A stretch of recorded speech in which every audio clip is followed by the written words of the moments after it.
Hello दोस्तों, कैसे हैं आप लोग।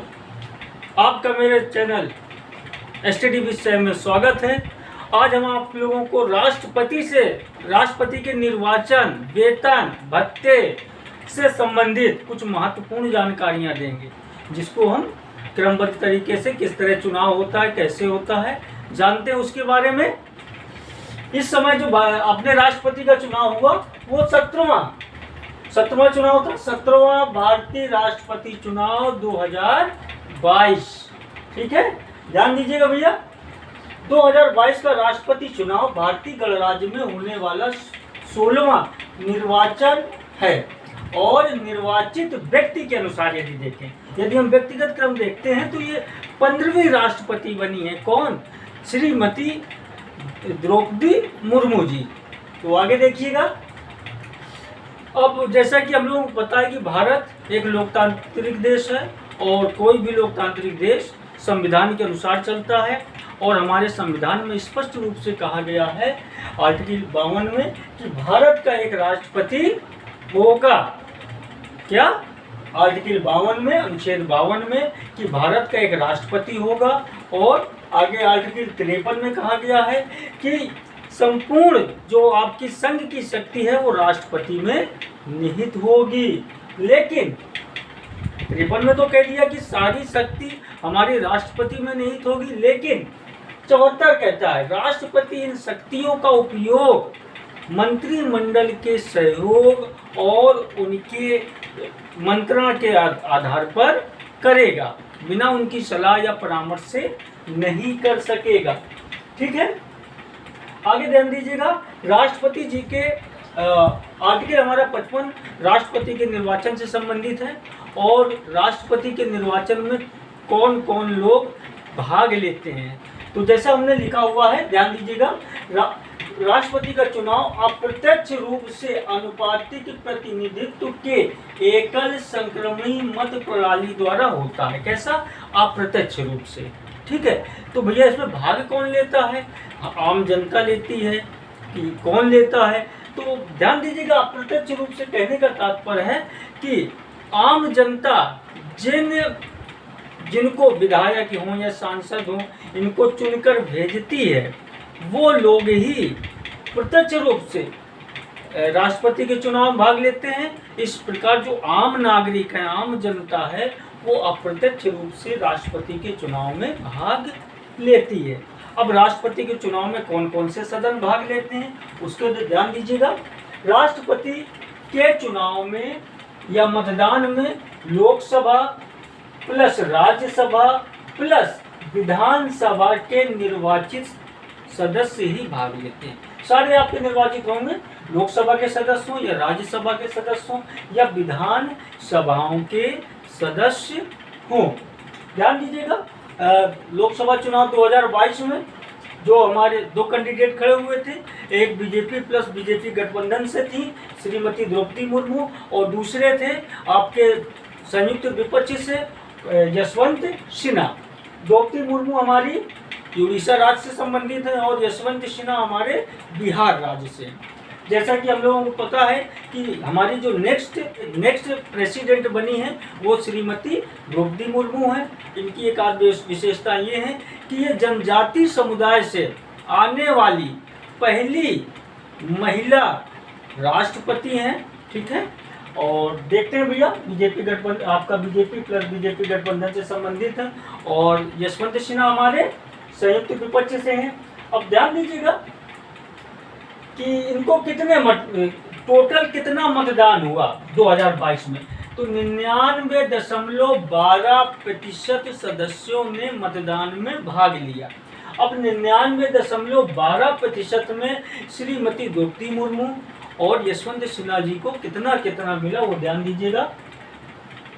64.03 मुर्मू जी को मिला है मत और 35.97% आपके यशवंत सिन्हा जी को मिला है। तो और अगर इनके पूरा मत हम देखें तो इनको मिले हैं 6,76,803 मत मुर्मू जी को और यशवंत सिन्हा जी को 3,80,177 मत मिले। ठीक है भैया, अब आप कहोगे तो इनको जी ये ये जीत गई। हमारा कितने प्रतिशत से जीती, तो हम लोग इसका अंतर निकाल के बता सकते हैं कितने प्रतिशत से ये जीती हैं। आगे ध्यान दीजिएगा, इनके मतदान में हमने यहाँ लिखा विधानसभा के निर्वाचित सदस्य, तो कितने राज्यों में विधानसभा है, तो हमारे वर्तमान में राज्य कितने हैं और केंद्र शासित प्रदेश कितने हैं। तो ध्यान दीजिएगा, हमारे वर्तमान में 28 राज्य तथा 8 केंद्र शासित प्रदेश हैं, और 8 केंद्र शासित प्रदेशों में केवल 3 केंद्र शासित प्रदेशों में ही विधान सभाएं हैं। वो आपके केंद्र शासित प्रदेश कौन से हैं जिनमें आपकी विधानसभाएं हैं, तो नोट डाउन करिएगा। पहला आपका दिल्ली है, ठीक है, पहला आपका दिल्ली है, दूसरा आपका पुदुचेरी है, तीसरा आपका जम्मू एंड कश्मीर है। ये 3 राज्य हैं जहां पे विधानसभा हैं, और केंद्र शासित प्रदेश है, और आपके 8 केंद्र शासित प्रदेशों में केवल 3 राज्यों में 3 केंद्र शासित प्रदेशों में ही आपकी क्या है, विधानसभा है, और इन लोगों ने भाग लिया। इस प्रकार राज्य और केंद्र शासित प्रदेश मिलकर कुल कितने राज्यों और केंद्र शासित प्रदेश ने राष्ट्रपति जी के चुनाव में भाग लिया? 31। ठीक है, आगे ध्यान दीजिएगा भैया, आपका अब ये चुनाव, इनका मतदान कैसे होता है और क्या और इनका गिनती कैसे होती है, उसकी हम लोग चर्चा करते हैं। उसके पहले आप लोग एक चीज जान लीजिए कि आपके राष्ट्रपति चुनाव में कितने भी कैंडिडेट खड़े हो सकते हैं, कितने भी कैंडिडेट खड़े हो सकते हैं, उनको एक वरीयता क्रम से वोट दिया जाता है, और जीता उसी को घोषित किया जाएगा जो आपका 50% + 1 मत प्राप्त करेगा। यदि आप 50% + 1 मत प्राप्त नहीं करते हैं, जब तक तो आपको जीता घोषित नहीं किया जाएगा। उसका एक चरण है, हम लोग आके देखेंगे। पहले देख लेते हैं कि इनका चुनाव किस तरह से होता है। तो ध्यान दीजिएगा, चुनाव अप्रत्यक्ष रूप से आनुपातिक प्रतिनिधित्व के एकल संक्रमणी मत प्रणाली द्वारा होता है। अब कुछ राज्यों के जो आपके राज्यों की विधानसभा के सदस्य होंगे उनके मत का मूल्य होगा, कुछ संसद के सदस्य होते हैं उनके मत का मूल्य होगा। तो पहले हम लोग देखते हैं राज्यों के विधानसभा के एक सदस्य का मत मूल्य क्या है। तो इसको निकालने का एक फार्मूला है, ध्यान दीजिएगा, राज्य की कुल जनसंख्या बटे राज्य में विधानसभा में निर्वाचित सदस्यों की संख्या।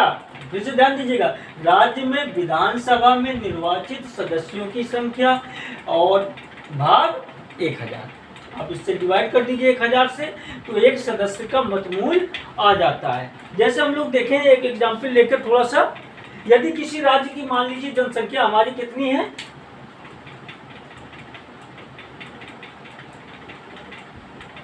10 लाख, ठीक है ना, और वहां विधानसभा की सीटों की संख्या मान लेते हैं 100 है, ठीक है। इसको डिवाइड कर देंगे हम लोग इससे 1000 से, इसको आप लोग हल करेंगे तो ये 0 से ये कटा, ये 0 से ये कटा, ये 3 0 से आपकी ये 3 0 कट गए। इस प्रकार यदि हम लोग जैसा माने हैं तो एक सदस्य का मत मूल्य कितना आ जाएगा, 10, ठीक है ना, एक सदस्य का मत मूल्य 10 आ जाएगा। इसी प्रकार हम लोग देखते हैं संसद के एक सदस्य का मत मूल्य कितना होता है। आइए तो ध्यान दीजिएगा, उसका भी एक फार्मूला है। क्या कहता है, संसद के प्रत्येक सदस्य का मत मूल्य बराबर राज्य की विधानसभा के मतों की कुल संख्या।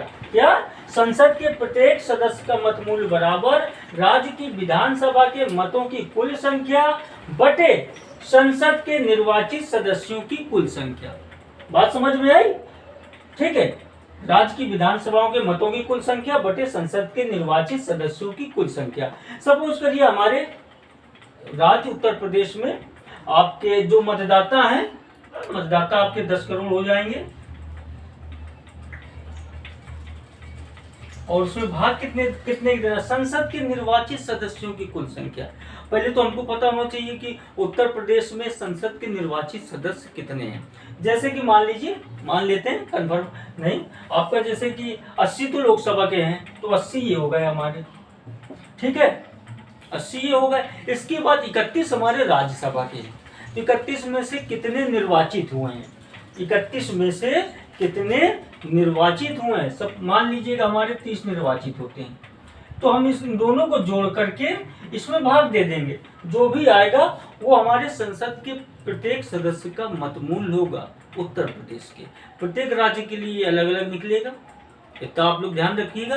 प्रत्येक राज्य के लिए, चूंकि कह रहा हूं राज्य की विधानसभा के मतों की कुल संख्या बटे संसद के निर्वाचित सदस्यों की कुल संख्या, ठीक है, उसका हम लोग भाग दे देंगे। ओके, आगे ध्यान दीजिएगा। अब भैया होता क्या, हम लोग उसकी बात करते हैं। जैसे कि हमने बताया आपको कि 50% प्लस 1 मत होंगे तभी आप राष्ट्रपति बन पाएंगे। अब मान लीजिए भाई हमारे 4 कैंडिडेट खड़े हुए हैं।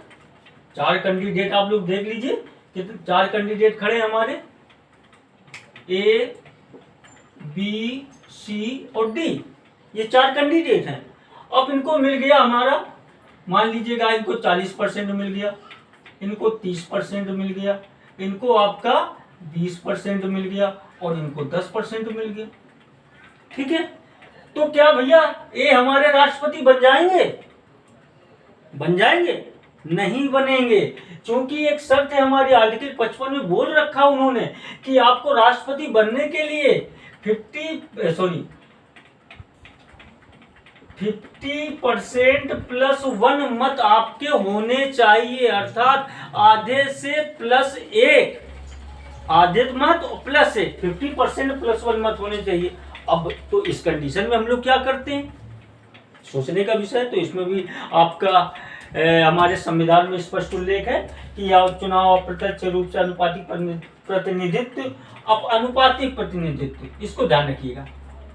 इसका तात्पर्य यह है कि अगर हमारे किस राष्ट्रपति चुनाव में किसी कैंडिडेट को फुल मत नहीं मिलता, अर्थात 50% प्लस 1 मत नहीं मिलता है, तो हम लोग एक अनुपातिक या क्रम से हम लोग जो सबसे कम मत, हमारे संविधान में उल्लेख जो सबसे कम मत पाता है उसको हम लोग नेगलेक्ट कर देते हैं। और इनमें चूंकि वरीयता क्रम होता है, एक चीज ये भी ध्यान रखिएगा, मैं मतदाता हूं, आप मतदाता हो, तो आपके चारों में से एक क्रम आप दोगे कि पहला मत मैं भैया ए को दे रहा हूं, दूसरा मत मैं आपका सी को दे रहा हूं, तीसरा मत मैं आपको डी को दे रहा हूं और चौथा मत मैं आपको बी को दे रहा हूं। ठीक है, 4 एक क्रम में हमने बना ली कि 4 इस क्रम में हम देंगे। तो अब जब इनके डी जो डी महानुभाव हैं या महाशय हैं, इनके हम लोग जब मत की गिनती पुनः करेंगे तो इसमें से जिनको इन्होंने सेकंड नंबर में चुना होगा वोट देने वालों ने, तो उसमें काउंट करते जाएंगे। आपका ए में भी होगा, बी में भी होगा, सी में भी होगा। अब यदि ए के, ये हमारे सर्वाधिक थे तो इसलिए को ले रहे हैं, यदि ये हमारा 50% प्लस 1 हासिल कर लेते हैं तो इनको राष्ट्रपति हम घोषित कर दिया जाएगा।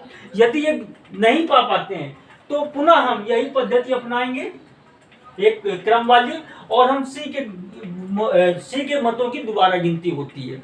अब सी की मतों की जब दोबारा गिनती होती है तो फिर अब देखते हैं, अब जिनको अब तो मिल ही जाना चाहिए, और अंतर्गत तो मान लीजिए कि हमारे 50% प्लस 1 हो गए तो हम एक को राष्ट्रपति घोषित कर देते हैं। ठीक है, आगे ध्यान दीजिए, वेतन तो हो गया।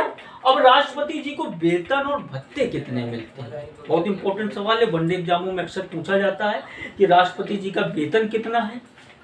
ध्यान दे दीजिएगा, राष्ट्रपति जी का वेतन जो हमारा है वो 2017 के पहले 2017 तक 1.5 लाख था। ठीक है, 2017 तक 1.5 लाख था, जो एक वरिष्ठ नौकरशाह के वेतन से भी कम बैठता था। तो हमारे जो मंत्रिमंडल है, संसद है, उसने एक अधिनियम जो राष्ट्रपति के वेतन और भत्तों से संबंधित है, अधिनियम 1951 में संशोधन किया और राष्ट्रपति का वेतन जो वर्तमान में है वो कितना कर दिया, 5 लाख रुपए। कितना? 5 लाख रुपए। वर्तमान राष्ट्रपति जी को 5 लाख रुपए वेतन मिलता है। और इस वेतन की एक विशेषता है, इसमें कोई भी टैक्स नहीं लगता, कोई भी टैक्स नहीं लगता, अर्थात इनका जो वेतन है टैक्स फ्री होता है। ठीक है भैया, आगे ध्यान देते हैं। इनके वेतन तो मिलता ही है, इसके अलावा इनको भत्ते मिलते हैं। तो भत्ते कौन कौन से हैं? वही सारे भत्ते जो एक आम आदमी को मिलते हैं, लेकिन इनके सारे निःशुल्क होते हैं, इनको अलग से मिलते हैं। जैसे कि आवास, चिकित्सा, बिजली, कहीं आना जाना, रेल हो, बस हो या हवाई जहाज हो, ये सारी हमारी इनके भत्ते मिलते हैं। इसके अलावा इनका एक स्टाफ होता है पूरा, जैसे कि इनका जो राष्ट्रपति भवन है हमारा नई दिल्ली में है, और ये 320 एकड़ में फैला हुआ है। कितने फैला हुआ है? और जिसमें आपके 240 कमरे बने हुए हैं। कितने? 240 कमरे बने हुए हैं। और वहाँ इनका रहना, खाना और स्टाफ यानी जो उनकी सेवा में लगे रहते हैं, और जो मेहमान आते हैं उनके लिए भोजन वगैरह सारा कुछ मिला करके लगभग 2.25 करोड़ रुपए प्रतिवर्ष इनके ऊपर खर्च होते हैं। तो ये सारा हमारा वेतन और भत्ते में आ जाएगा। अब ये सवाल उठता है कि जब राष्ट्रपति जी रिटायर हो जाते हैं तो उनको क्या मिलता है? तो ध्यान देंगे भाई, जब राष्ट्रपति महोदय हमारे रिटायर हो जाते हैं तो उनको 1.5 लाख रुपए पेंशन का प्रावधान है। कितना? 1.5 लाख रुपए पेंशन का प्रावधान है। इसके साथ उनको एक बंगला मिलता है और आना जाना फ्री होता है, चिकित्सा फ्री होती है, आदि सुविधाएं मिलती हैं। ठीक है, और चिकित्सा हो या आना जाना हो, ये सारी सुविधाएं फ्री होती है। इसके अलावा जो इनकी पत्नी होती हैं साथ में रहती हैं, या पति होते हैं साथ में रहते हैं, तो उनको सेक्रेटरीज असिस्टेंट के तौर पे 30,000 रुपए मिलते हैं। कब? जब ये राष्ट्रपति होते हैं या होती हैं। तो जो इनके पति या पत्नी होते हैं उनको 30,000 रुपए सेक्रेटरीज और असिस्टेंट के तौर पे मिलते हैं। ठीक है, हम लोगों ने इनके भवन की बात की कि 320 एकड़ में फैला हुआ है।